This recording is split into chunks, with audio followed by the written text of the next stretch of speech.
All right, what is up, everyone? Well, I'm glad you're here. My name is Caitlin. I'm so excited to be here with you today and to get to share just about who Jesus is and how he's been working in my life. And welcome to the one-night Christmas party. First of all, I'd like to say that. You guys this is so great. You guys look so festive. It's so fun to look out and just see a sea of glitter and pajamas. It's pretty cool, pretty epic. Got my Christmas sweater on. It's just made of wool. It's really warm. Didn't even think about that. But today, quickly, before we get to our festivities, and we have so much fun and some time in life groups today to either share our stories or just to get to know each other a little bit.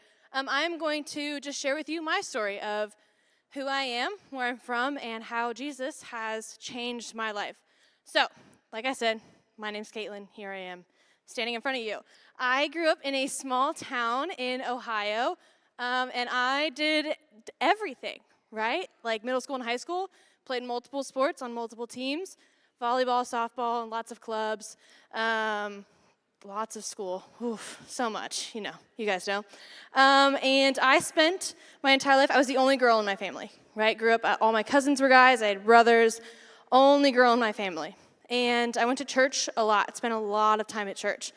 And I loved those people there, and that was just my life, right? Woke up, went to school, went to lots of practice, went home, did my homework, went to youth group, the whole 9 yards, right? Life was busy. And quickly, my life became, through a series of events, I became like what I would call like the spiritual parent in my family, right? My siblings believed in Jesus until they didn't. But I still believed, and I was like, okay, so it's my job to make sure my younger sibling still believes in who Jesus is. So I took that on at a pretty young age. And same with my parents. When I feel like I visit my family, my friends, I feel like I took on that role of like, all right, I'm the one who needs to tell people who Jesus is. So I had that going for me. I had practice all the time. I was an athlete, and I was like, I have to be the best athlete there ever was, right? Always have to be better than the next, right?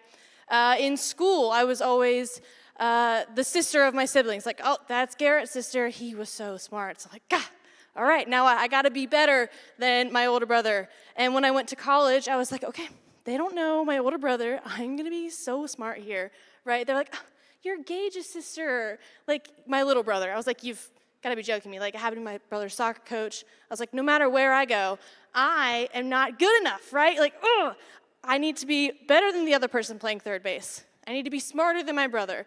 I need my family to know Jesus, but they don't. Why don't they? I got to do this.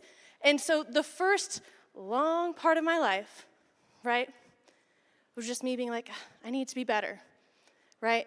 And on top of that, I was like, I am a girl boss, right? Because social media tells you that you need to be that person, right? Independent, number one. I had all these big dreams. I was like, I'm gonna go do them. I'm gonna prove everyone wrong, even though like there was nothing really to prove wrong. I just made that up in my head, right? And so I had this soundtrack in my head of just like, you need to be the best. You have to be the best. And I knew who Jesus was, and I loved him. And I was like, but I am girl boss, independent. That's how he made me.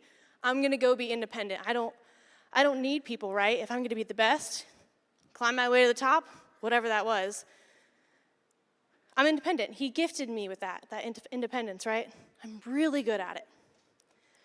And so when I heard I can be independent, I need to be independent, I heard I can be independent from God too, right? Like he's gifted me with that, like go, go, go, so much I don't even need to stop and spend time with him and see who he is, right? He's given me that gift of just being able to go. And so over time, of just hearing everything of like, I need to be the best, and I'm independent. I don't need to stop and rest. Within that, I developed so much stress and anxiety. And within that, I felt like I couldn't do anything. I felt like I was frozen, stuck. Just this spirit of anxiety just like living in me. I couldn't go out. I couldn't go anywhere. I feel like I couldn't do my job right. Turning in schoolwork was really hard. I couldn't even go to Target. I love Target. I was like, but you know what? I'm going to walk into Target. Those people are going to be thinking about me. And it took a long time for me to realize, like, you're thinking about you so much. Do you actually think the people next to you are thinking about you? No, they're also thinking about themselves, right? Not everyone in the room when you walk in is like, looking at you, judging you. And so I heard all of this over and over and over again. And I was like, why did God make me this way, though? Like, why do I need to be independent? Like, I feel like I'm not surrounded by that rest and that peace that everyone talks about. I'm anxious all the time, and I'm nervous, and I'm stressed, and I don't know what to do. And at some point, I was like, okay, I probably need to talk to someone, right? So I was able to talk to some of my friends and just figure out where I was at and what I needed. And I realized, yes, God gave me these gifts and these abilities and these talents, but he's not telling me to do it on my own, right? Independence and being who you are, or whoever society or culture or social media is telling you to be, is not being independent from God. That's what I had heard. And so I'm like, okay, life kind of needs to change, right? So from going to this person who is stressed and anxious, who thinks they have to be the best, that they have to be that person, number one, there for everyone, but doing it alone without God. I'm stressed, and I'm anxious, and I'm tired, right? But if I do all those things, I try my best, I try to tell people about who Jesus is, I'm doing all of that, but I do it with God, I have rest. I feel like I have a purpose. I feel like I belong. I know who I am. And it took me a long time to figure that out. Too long, right? That I could have a God that sees me and knows me and says, you don't have to be number one. You can do all these things that I gifted you with, but know that it comes from me and that I'm with you. And that gave me rest. 2 Timothy 1:7 tells us, we are not given a spirit of fear or timidity, but of power, love, and self-discipline. God has gifted us with his spirit, and we're not to be scared or fearful or timid, but we have love and power from that spirit. In the Great Commission, God tells us just to go out, make disciples of all nations. But behind that, on the end of those verses, he says he will be with us while we do that. I got caught up and going out and doing that and sharing about Jesus and telling people about him, go, that I forgot for a second that he's with me. That I actually need to take time and rest in him. And so whatever it is, maybe for me it was something that was holding me back, is just fear, anxiety, thinking that I wasn't the best or I wasn't enough. What is something that you're holding on to? The place that you haven't invited God into yet. You haven't invited him into fear, anxiety, school, family. Something where you don't feel restful. You haven't invited God in. So I'm going to give us a moment I'm going to pray and ask for God to put that on our heart and our mind.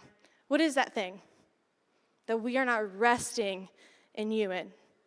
And then we're going to get to go to groups and kind of talk about that. So let's take a moment to just reset our minds and our hearts on him. God, thank you for who you are. Thank you for this moment and this space. God, we are so thankful for the sacrifice that you made, that we get to live this life because of everything you sacrificed, of who you are. We're so thankful for that. God, would you just put on our minds and on our hearts somewhere that we are not resting in you, a part of our life that we're holding on to too much. It's causing us too much stress because we can't do it alone. God, what is that one thing? The one thing that we need you.